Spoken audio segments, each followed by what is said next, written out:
오늘 말씀은 누가복음 5장 1절부터 11절까지 말씀입니다.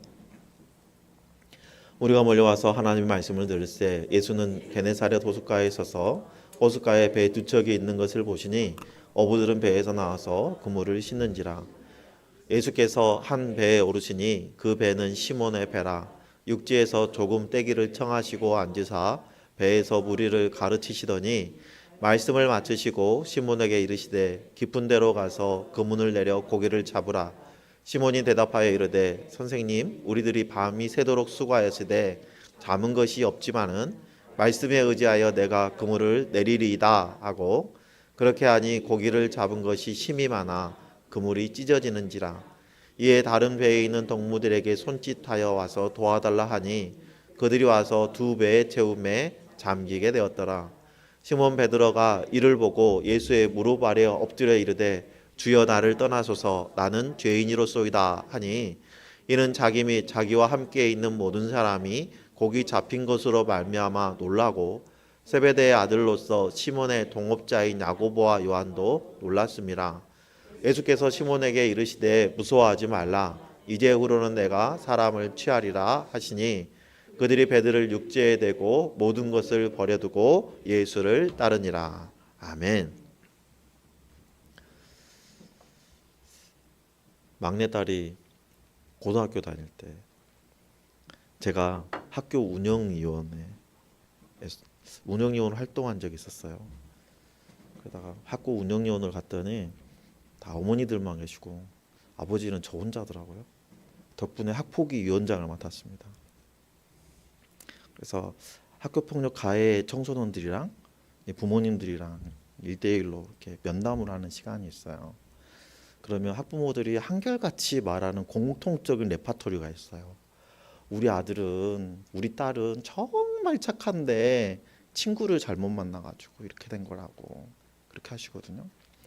정말 그 아들이 착하고 정말 그 딸이 착하면 그 착한 딸이 다른 친구들에게 선한 영향력을 미칠 수도 있는 거 아닐까요? 우리가 잘 알고 있는 설리반 선생님은 헬런 켈러라는 장애 아동을 만나요. 그런데 청각장애인, 시각장애인, 언어장애를 가지고 있는 복합장애인이었어요. 참 막막하죠. 눈에 보이면 뭐라도 이렇게 수화라도 가르치고 들리면 소리라도 외칠 텐데 아무것도 할 수 없는 그런 상황이잖아요. 단지 손끝에 감촉을 통해서 아이를 가르쳐야 되는 이런 상황인 거죠. 설리반 선생님이 이렇게 복합장애를 가지고 있는 헬렌 켈러의 눈이 되어주고 귀가 되어주고 그리고 언어장애를 극복할 수 있도록 힘이 되어 주었어요. 헬렌 켈러는 설리반 선생님을 만난 것을 그녀의 인생의 최대의 복이다, 완전한 전환점을 갖게 되는 터닝 포인트였다라고 평가를 해요. 헬렌 켈러는 인생을 살아가는 동안 참 많은 명언들을 남겼어요. 그 중에 몇 가지만 보면, 나는 눈과 귀를 잃었지만 정신만은 잃지 않았어요. 비록 세상이 고통에 가득할지라도 그것을 극복하는 힘도 가득합니다. 세상에는 가장 아름답고 소중한 것은 보이거나 만져지지 않고 단지 가슴으로만 느낄 수 있다. 고개를 숙이지 마십시오. 세상을 똑바로 정면으로 바라보세요. 이런 말들을 남겼죠. 설리반 선생님은 헬런 켈러에게 정말 좋은 영향력을 발휘해서 자신이 가진 장애가 되지 않고 극복의 대상이 될 수 있도록 가이드를 해주었어요. 이 일로 헬런 켈러는 수많은 사람들에게 감동을 주고 고난 중에 있는 사람들에게 굉장히 좋은 본이 되는 삶을 살았죠. 우리도 누구를 만나느냐, 이게 참 중요하죠. 오늘 본문에서 우리는 만남의 중요성에 대해서 발견할 수 있어요. 실패한 것 같은 그런 인생의 상황에서 예수님을 만난 사람들이 어떤 변화가 있었는지 우리가 오늘 본문 말씀을 통해서 살피고, 우리에게 변화가 필요한지 아니면 우리에게 변화가 필요하다면 어떻게 하면 선한 영향력을 끼치는 변화를 찾을 수 있는지 찾고 누리는 귀한 시간 되기를 예수님의 이름으로 축복합니다. 사람들이 예수님께 몰려와서 하나님의 말씀을 듣고 있을 때라고 기록하고 오늘 본문은 기록하고 있는데요. 그때는 예수님이 나사렛을 떠나서 게네사렛이라는 호숫가에 있을 때예요.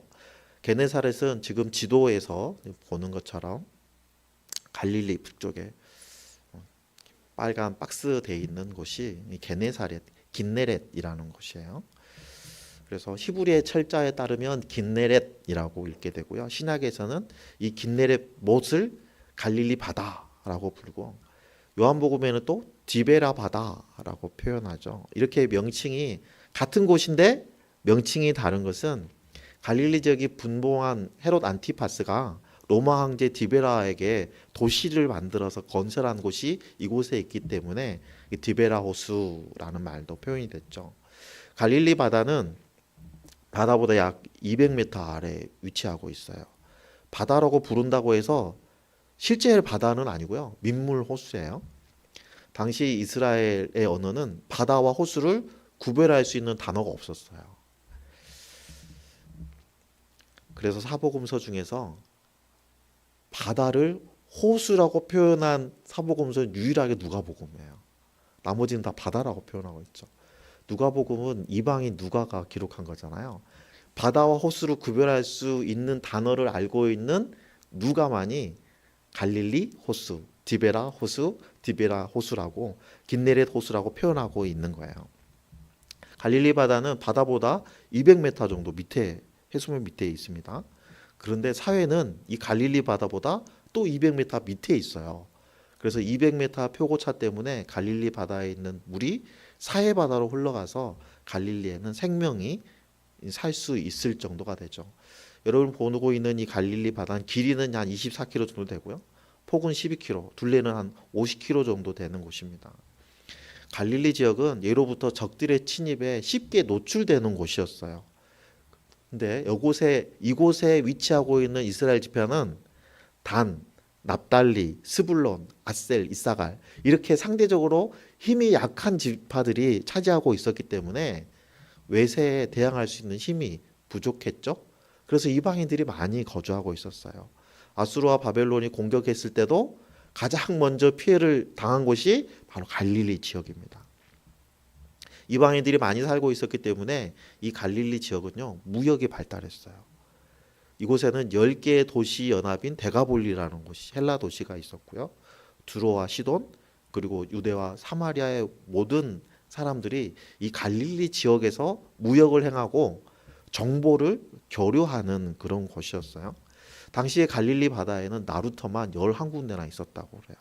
그러니까 얼마나 많이 발달돼 있었는지를 알 수 있죠. 그래서 갈릴리에는 수많은 문화들이 몰려드는 곳이었기 때문에 무역도 능했지만 또 많은 소식을 주고받을 수 있는 곳이었고 따라서 다른 곳에 있는 사람들보다는 훨씬 개방적이었어요. 그래서 예수님께서 갈릴리에서 가르치실 때 다른 지역보다는 훨씬 열린 마음으로 예수님의 말씀을 받아줄 수 있었고요.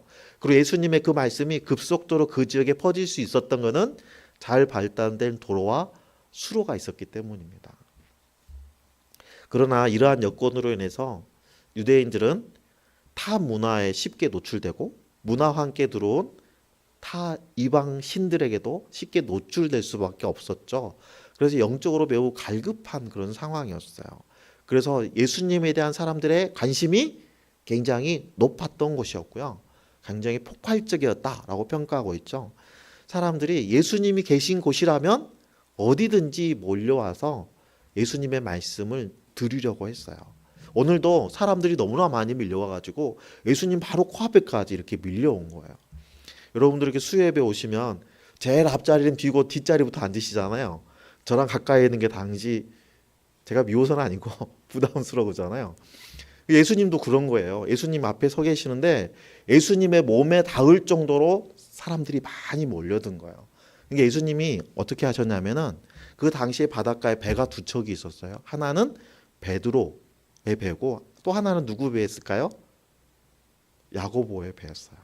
이 두 배가 되고 그물을 싣고 있어요. 고기를 한 마리도 못 잡았거든요. 싣고 있는데 그 중에 베드로의 배에 올라타셔서 조금 떼어달라라고 말씀하시고 그 배에서 말씀을 가르치십니다. 그런데 말씀을 다 마치시고 나서 타고 계시던 베드로 배에 선장인 베드로에게 이 배를 깊은 곳에 가지고 가서 그물을 내리라 하고 말씀하세요. 자, 그림을 하나 보실까요? 여러분 그림에 보시면 북쪽에 있는 게 헬몬산이에요. 헬몬산에서부터 물이 발원돼서 흘러나오거든요. 흘러나와서 갈릴리 바다로 들어가요. 그러니까 북부 지역에는 흘러 들어오는 물로 인해서 갈릴리 바다 입구에는 다양한 부유물과 부양문들이 떠 있겠죠. 그러니까 고기가 많이 있어요. 하지만 깊은 곳에 가면 고기가 있을까요? 없을까요? 없어요. 그리고 예수님이 말씀을 전하시고 지금 낮 동안의 시간이기 때문에 물고기들은 활동하지 않는 시간입니다. 그런데 예수님이 깊은 곳에 가서 그물을 내리라고 하시는데 여러분 예수님은 목수예요. 어부가 아니에요. 나사렛이라고 알지도 못하는 곳에서 오신 목수인 예수님이 아주 베테랑인 어부인 베드로에게 깊은 곳에 가서 그물을 내리라고 해요. 얼토당토 않은 소리입니다. 베드로는요 선주였어요. 배의 주인이에요. 선장입니다. 그만큼 바다에서 잔뼈가 굵은 사람이고요. 어부들 가운데는 리더십을 발휘할 수 있을 만큼의 영향력을 가지고 있는 사람이에요. 그런데 그 베드로가 이렇게 답변을 해요. 5절 말씀을 한번 볼까요? 시몬이 대답하여 이르되 선생님 우리들이 밤이 새도록 수고하였으되 잡은 것이 없지만은 말씀에 의지하여 내가 그물을 내리리다. 이미 그물을 씻었어요. 그물을 다시 내려서 물고기를 못 잡으면 못 잡아도 다시 끌어올려서 씻어야 되는 수고로움이 있잖아요. 그래도 헛수고를 각오하고 예수님의 말씀대로 그물을 내렸습니다. 그 결과 어떻게 됐나요? 6절 7절 말씀 그렇게 하니 고기를 잡은 것이 심이 많아 그물이 찢어지는지라 이에 다른 배에 있는 동무들에게 손짓하여 와서 도와달라 하니 그들이 와서 두 배의 채움에 잠기게 되었더라. 여러분 물고기 잡는 일에 문외한인 목수의 말을 듣고 그물을 내렸는데 고기가 너무 많아가지고 그물이 찢어지려고 하는 거예요. 그래서 물가에서 같이 그물을 싣고 있던 야고보의 배를 불러서 같이 실었는데 배가 얼마나 고기가 많았는지 배가 가라앉을 정도가 됐다고 하는 거예요. 여러분 나의 경험과 지식을 내려놓고 예수님의 말씀에 순종했더니 기적을 경험하게 됐어요. 우리들 또한 우리가 생각하는 것과 전혀 다른 일을 해야 될 때가 있어요. 우리의 상식과 논리로는 납득할 수 없는 일을 하나님이 하라고 하실 때가 있어요. 요즘은 교회를 혐오하는 시대라서 전도는 불가능한 시대라고 그래요. 우리 앞세대, 우리 아버지 세대만 해도 허름한 건물을 짓고 십자가만 걸어놔도 아니 천막 치고 십자가만 걸어놔도 불신자들이 모여들었대요. 그런데요 지금은요 십자가를 보면 피해가는 시대랍니다. 십자가가 있으면 길을 돌아간다는 말이 있을 정도예요. 그런데 이런 상황에서도 주님 우리에게 뭐라고 말씀하세요? 땅끝까지 이르러 내 증인이 되어라 말씀하시는 거예요. 나를 둘러싼 환경을 탓할 것이 아니라 말씀을 신뢰함으로 순종해서 나가면 하나님이 일하신다는 거예요. 전도가 불가능하다고 하는 이 시대에 전도하는 교회가 있죠. 수많은 교회가 문을 닫는다고 걱정하는데 이 상황에서도 분립 개척하는 교회도 있잖아요. 여러분 상식을 깨트리는 방법으로 한 영혼을 구원했다는 간증을 우리는 가정교회에서 많이 들을 수 있어요. 그들은 어떤 능력이 있어서 한 영혼 구원할 수 있었을까요? 말씀에 순종했기 때문이에요. 베드로의 빈 그물을 채운 물고기처럼 우리는 알 수도 없고 경험하지 못했던 기적을 순종함으로 경험하게 되는 거예요. 아마도 예수님은요 제 생각에 상상의 나래를 펴봤어요. 베드로에게 깊은 곳에 가서 그물을 내리라 하시고는 예수님은 물고기에게 명령해서 깊은 데로 물고기를 다 모아서 그물에 모아주시지 않았을까? 가능하지 않겠어요? 바다를 잠잠하게 하신 하나님, 바람을 잠잠하게 하신 하나님, 천지를 창조하신 하나님께서 물고기 그거 정도 모으는 일이 얼마나 대수로운 일이겠습니까? 베드로의 빈 그물을 채우시는 일을 통해서 예수님은 스스로 그리스도로서의 신적 권위를 드러내 보이셨어요. 베드로가 말씀에 순종해서 하나님의 권능을 경험한 것처럼 우리도 말씀에 순종해서 나아갈 때 나에게서 예수 그리스도의 권능이 드러나게 되는 거예요. 그뿐만 아니라 우리는 풍족함을 누립니다. 풍요함을 누릴 수 있어요. 베드로의 빈 그물을 채우시는 분이 예수님이세요. 우리의 삶의 빈자리를 채우시는 분도 예수님이세요. 우리는 성도들에게 이런 간증을 들을 때가 종종 있어요. 뻔한 수입, 오르지 않는 것은 월급밖에 없다. 모든 것이 오르는 시대에 가계부가 적자가 날 수밖에 없는 상황에서 하나님의 말씀에 순종해서 11조를 냈습니다. 적자가 날 수 있는 상황에서 11조를 냈으니 얼마나 큰 적자가 나겠습니까? 그런데 적자가 안 난다는 거예요. 흑자라는 거예요. 하나님께서 남아 돌 정도로 부어주시지는 않으시지만 부족함이 없이 넉넉하게 채워주신다는 간증을 우리는 종종 듣죠. 여러분, 비결이 뭐예요? 말씀에 순종하기 때문에 누리는 풍요로움인 거예요.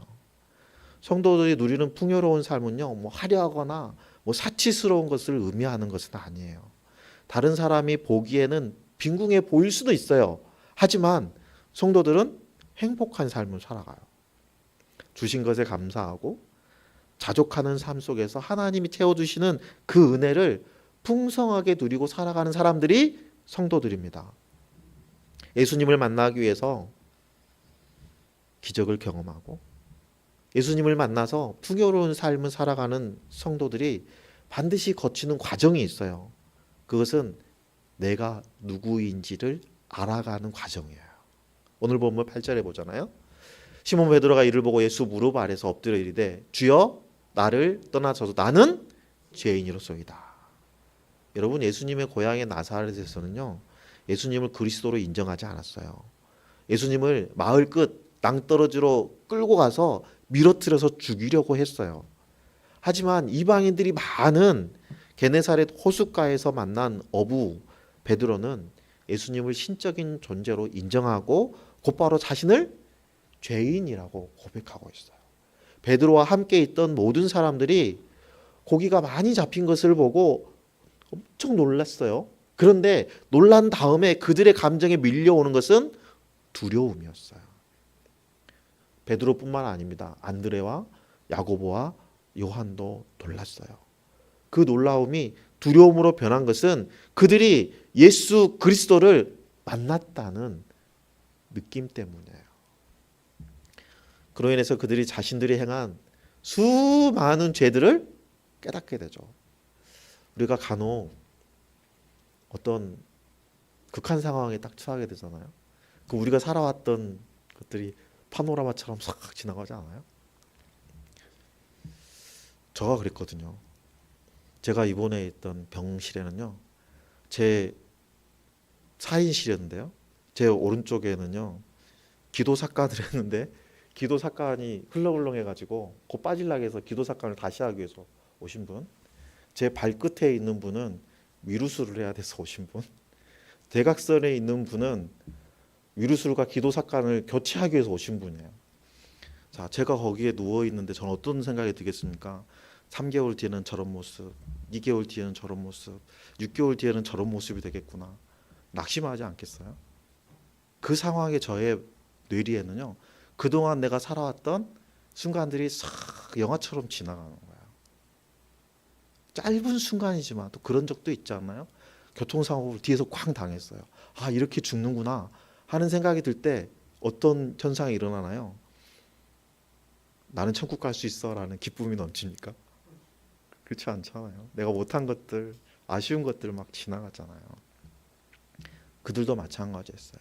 베드로, 야고보, 요한, 이런 사람들도 예수님을 만나고 나니까 당시에는 하나님을 만나면 어떻게 된다고요? 죽는다고 그랬거든요. 하나님을 내 눈으로 봤어요. 그러면 순간 뭐가 생각이 나는 거예요? 내가 살아왔던 모든 순간들에 나의 흉악한 죄들이 생각나는 거예요. 그래서 하나님 앞에, 예수님 앞에 엎드릴 수밖에 없었다는 거예요.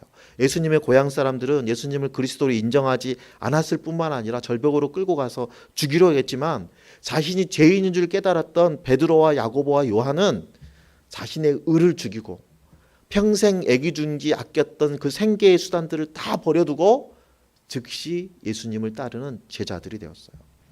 똑같이 예수님을 만났는데 어떤 사람들은 예수님을 대적하고 어떤 사람들은 예수님의 제자가 되기 위해서 엎드린, 이렇게 차이를 보이는 이유는요, 사람들은요 세상에서 죄 아래서 종노릇하기 때문이에요. 하나님께서는 인간에게 자유의지를 주셨거든요. 하나님 주신 그 자유의지를 가지고 인간이 가장 먼저 선택한 것은 하나님께 불순종하는 거였어요. 선악과를 따먹은 거였죠. 하나님이 주신 그 자유의지는 여전히 유효해서 지금도 우리들은 하나님이 주신 그 자유의지를 가지고 있어요. 그런데 사람들은요, 하나님이 주신 그 자유의지를 가지고 죄에 매인 삶을 살아가고 있어요. 그래서 하나님을 대적하거든요. 우리도 자유의지를 가지고 있잖아요. 그리고 우리도 선택해야 되는 거예요. 예수님을 대적할 것인지 아니면 예수님의 제자로 살아갈 것인지, 둘 중 하나를 선택해야 돼요. 세상은 하나님의 말씀에 불순종하는 선택을 하며 살아갑니다. 그렇게 하나님과의 관계가 깨어진 사람들은 세상에서 가장 큰 우선순위가 세상에 있는 거예요. 세상 것에 목숨 걸고 살아가는 거예요. 하지만 예수님을 만나고 예수님의 제자가 되기로 선택한 사람들은 세상이 아니라 다른 것에 우선순위를 두게 된다는 거예요. 우선순위가 바뀌어요. 우선순위가 바뀌었다는 것은 그동안 없으면 죽을 것 같이 생각했던 그런 것들이 갑자기 쓰레기처럼 변한다는 것이 아니에요. 여러분, 먹고 사는 거 중요해요. 교회 다닌다고 직장에 취직하는 거 중요하죠. 그런데 그보다 더 중요한 것이 있다는 것을 깨닫게 된다는 거예요. 베드로와 야고보, 요한은 자신이 평생 몸담고 있던 그 고기잡이를 포기하고 예수님의 제자가 되는 것을 선택했어요. 오늘 본문과 평행 본문인 마태복음 4장 18절 20절에 보면 갈릴리에서 베드로와 안드레 그리고 야고보와 요한을 예수님과 단독으로 만난 것처럼 기록하고 있어요. 마가복음 1장 16절 20절에도 베드로와 안드레, 야고보와 요한이 별도로 부르셨다고 증언하면서 몰려들어 있는 회중에 대해서는 언급하지 않습니다. 또 오늘 본문과의 차이점은 다른 두 복음서에서는 베드로의 형제 안드레가 소개되고 있지만 누가복음 오늘 본문에서는 1절 언급되지 않습니다. 그런데 여러분, 예수님의 첫 번째 제자가 누군지 아십니까? 베드로인가? 여러분, 아니에요. 베드로의 첫 번째 제자는 안드레예요. 안드레와 야고보는, 요한은요 침례 요한의 제자였어요. 침례 요한과 함께 예수님을 만났어요. 언제요? 예수님이 침례 요한에게 침례를 받은 이튿날 침례 요한과 두 제자가 예수님을 만났고 이 두 제자가 예수님을 따르는 제자가 됐어요. 그날 이 두 사람은 오후 4시까지 예수님이 계신 곳에 함께 머물면서 시간을 보냈어요. 요한복음 1장 40절 41절에 보면 요한의 말을 듣고 예수를 따르는 두 사람 중에 하나는 시몬 베드로의 형제 안드레라. 그가 먼저 자기 형제 시몬을 찾아마다되 우리가 메시아를 만났다 하고, 메시아는 번역하면 그리스도라 하고 있어요. 안드레는 이미 예수님이 그리스도라는 걸 알고 있었어요. 최소한 베드로와 야고보보다는 한 번 이상 예수님을 먼저 보았어요. 안드레와 요한은 야고보와 베드로에게 먼저 예수님을 만났고 그 형제에게 이분이 그리스도인 것 같아, 그리스도야 라고 증언했을 거예요. 그러니까 이러한 사전 지식을 가지고 있었던 베드로가 동생 안드레의 말을 확인하고 싶었던 거예요. 안드레가 얘기했던 그 예수님이 자기 배에 올라타서 말씀을 나누시고 깊은 데 가서 그물을 내리라 할 때 정말 이분이 그리스도신가 확인해 보고 싶었을 거예요. 그래서 순종했던 거예요. 그리고 그 결과는 어땠습니까? 베드로의 철저한 패배였어요. 수많은 사람들이 보는 앞에서 자신은 죄인이라고 고백하였고 예수님의 공식적인 제자가 되었습니다. 요한복음에 따르면 베드로는 안드레와 요한 다음에 세 번째로 예수님의 제자가 되었습니다. 베드로는 예수님이 그리스도라는 것을 듣기는 했어요. 하지만 예수님을 인격적으로 만나지는 못한 상태였기 때문에 어업이 고기 잡는 것이 가장 우선순위에 있었던 사람이었어요. 그러나 예수님을 직접 경험하고 나서는 우선순위가 바뀌어서 그 모든 것을 버리고 예수님을 따를 수 있었던 것입니다. 그렇다면 여러분은 그리스도를 확실히 만나셨습니까? 지식적으로 듣고 아는 것만으로는 예수님의 제자가 될 수 없어요. 최소한 베드로와 안드레와 요한과 야고보처럼 모든 것을 버리고 예수님을 따르겠다는 결단이 있어야 돼요. 값진 진주를 발견하고 가지고 있는 모든 재산을 팔아서 그 진주를 소유한 진주 장사처럼 주님을 만나 우리는 선택을 해야 돼요. 주님과 동행함이 이 세상 그 무엇보다도 가치 있는 일이라는 것을 깨닫게 되면 우리가 가지고 있는 것, 우리가 손이 아프도록 쥐고 있는 것들을 놓을 수 있게 돼요. 저도 그랬거든요. 저는 모태신앙이잖아요. 3대에 걸친 목회자지만 그런데도 저는 놓칠 수 없는 것이 손에 꼭 쥐고 있던 게 있었어요. 그런데 어느 날 하나, 둘 놓고 나니까 하나님이 다시 다 채워주시더군요. 내가 쥐고 있었으면 지키지 못할 것들인데 내가 놓으니까 그보다 더 좋은 곳으로 채워주시는 거예요. 여러분, 우리가 이 세상에서 가장 가치 있는 일이 무엇인지 어떻게 분별할 수 있습니까? 예수님을 만나야 알 수 있어요. 예수님을 영접하고 우리 안에 성령님이 내주하고 계시면 우리는 예수님을 만나볼 수 있고 예수님을 알아볼 수 있어요. 예수님을 만나면 세상의 소망을 두고 살아가던 인생이 하나님 나라의 소망을 두고 살아가는 인생으로 변화가 됩니다. 정말 무엇이 가치 있는 일인지 분별하는 영안이 열리게 되는 거예요. 성경에서는 이러한 상태를 지혜 있는 삶이라고 표현합니다. 그래서 사도 바울은요, 자신이 그동안 가지고 있던 세상적인 것들, 그 세상에서 중요하다고 생각했던 그 모든 것들을 배설물이라고 표현하는 거예요. 여러분, 사도 바울이 이렇게 말하는 거는요, 염세주의적인 발언이 아니에요. 자기가 가지고 있던 성경적인 지식, 율법적인 지식 중요합니다. 하지만 예수 그리스도의 영광에 비하고 보니까 그거는 배설물처럼 하찮은 것이었다는 것을 알게 됐다는 거예요. 예수님의 은혜에 비하면 아무것도 아니라는 거죠. 오히려 내가 소중하게 여기고 있던 것들이 걸림돌이 되어서 주님의 은혜를 충분히 누릴 수 없게 만들었다는 거예요. 그러므로 주님을 온전히 따르기 위해서는 버릴 줄 알아야 돼요. 그렇다고 해서 당장 다니는 직장을 때려치고 교회만 와서 기도만 하라는 그런 얘기 아니에요. 여러분, 무엇을 버리라는 거죠? 첫 번째는 내 고집을 버려야 돼요. 저도 고집이 어마어마하게 세거든요. 아직도 깨어져야 될 부분이 너무나 많아요. 그리고요, 주님보다 더 의지하고 있는 모든 것을 버려야 돼요. 몸이 아픈 사람들은 아시죠? 하나님이 내게 말씀하는 것보다 의사가 말하는 게 훨씬 더 신뢰가 가잖아요. 하나님의 말씀보다 더 신뢰하는 모든 것은 우리가 버려야 합니다. 특히 예수님을 만나기 전에 행했던 나의 모든 옛 습관도 버려야 돼요. 백본 김구 선생님이 거사를 앞둔 윤봉길 의사에게 현해살수라는 고사를 말하면서 격려했다고 해요. 이 고사성어는 송노라 야부도천 선사의 개송에서 나오는 말인데요. 내용이 이렇습니다. 나무가지 잡는 것 좀 기할 것이 없으니 벼랑 아래에서 손을 놓아야 비로소 장부로다. 물은 차고 밤도 싸늘하여 고기 찾기 어려우니 빈 배에 달빛만 가득 싣고 돌아오도다. 여러분, 벼랑 끝에서 손을 놓는 거는요, 결코 쉽지 않습니다. 하지만 그것을 놓을 줄 알아야 대장부라는 거예요. 사실 우리는 매달린 곳에서 발끝에서 1m도 안 되는 곳에 땅이 있는데도 우리는 그 땅을 보지 못하고 그저 우리가 매달려 있는 그 나뭇가지만 바라보고 있는 경우가 많죠. 그저 살겠다고 그 매달려 있는 손만 가득 매달려 있잖아요. 가피브로 홈페이지에 보면 양병호 작가의 그림들, 사컷 만화 같은 것들이 좀 나오거든요. 근데 그 중에 오늘 어울리는 글이 있어서 소개하려고 해요. 신실한 그리스도인 한 사람이요, 험한 산을 등반하다 그만 미끄러져서 낭떠러지로 뚝 떨어지고 말았어요.